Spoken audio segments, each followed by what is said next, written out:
आज हम आपको इस विशाल विहड़ जंगल में से एक जो दिव्य औषधि है, जिसका हमारे आयुर्वेदिक ग्रंथों में, हमारे शास्त्रों में, ऋषि परंपरा में बहुत ज़्यादा वर्णन है, उसके विषय में बात करेंगे।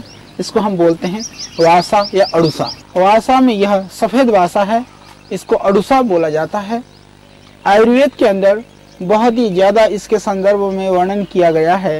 तो आइए इस वासा पौधे के संदर्भ में हम आपको देंगे जानकारी, जिससे आपकी आशा हो बलवती और जीने के लिए, जीवन निर्वहन के लिए, रोगों की निवृत्ति के लिए आप करें इसका प्रयोग।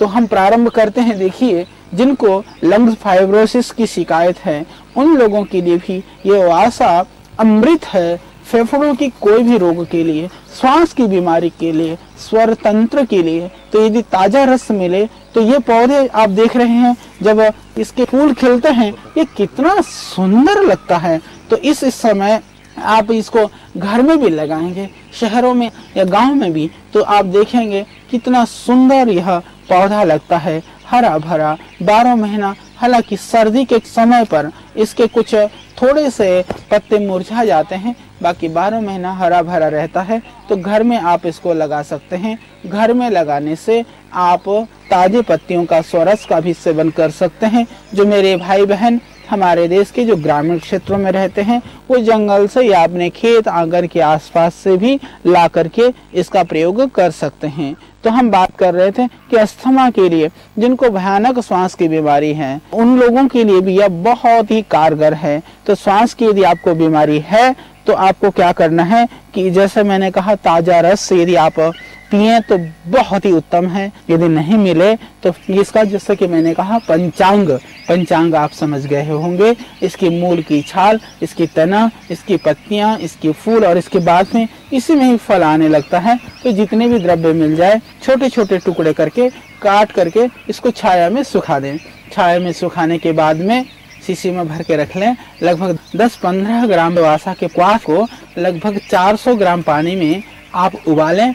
उबाल करके, अच्छी तरह से उबाल करके, जब 100 ग्राम से भी कम बच जाए, छान करके सुबह, दोपहर और शाम तीनों समय इसका सेवन करें। आप देखेंगे इसका चमत्कारिक प्रयोग आप पाएंगे। 1-2 दिन में ही आपको बहुत रिलीफ हो जाएगा कफ से, बलगम से, श्वास की बीमारी से।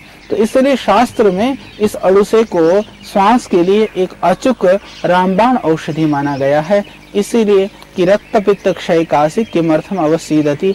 वास्तव में यदि जीने की आशा है, प्राणायाम करें, योग करें। हालांकि श्रद्धेय स्वामी रामदेव जी की कृपा से आज हर देशवासी योग से परिचित हो गया है और हर बुजुर्ग आदमी के लिए एक लाठी का सहारा जैसा बुजुर्ग के लिए होता है, उसी तरह से प्राणायाम और योग उनका सहारा हो गया है। तो लंग फाइब्रोसिस वगैरह, जो फेफड़ों के अंदर छोटे छोटे चकत्ते बन जाते हैं, या अंदर एक तरह से जो श्वसन तंत्र, जैसे हम श्वास को, ऑक्सीजन को ग्रहण करने की जो क्षमता होती है, वह भी इससे बढ़ता है।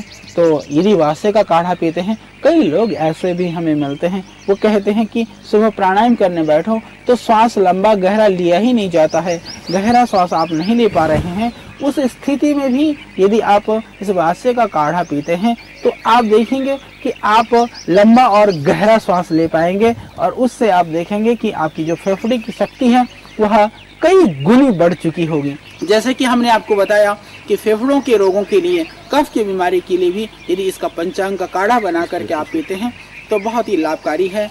हालांकि हमने कफ रोगों के लिए, श्वास रोगों के लिए एक श्वासारी क्वाथ बनाया हुआ है, उसके अंदर भी इस वासे की पंचांग की बहुत अच्छी मात्रा हमने डाली हुई है।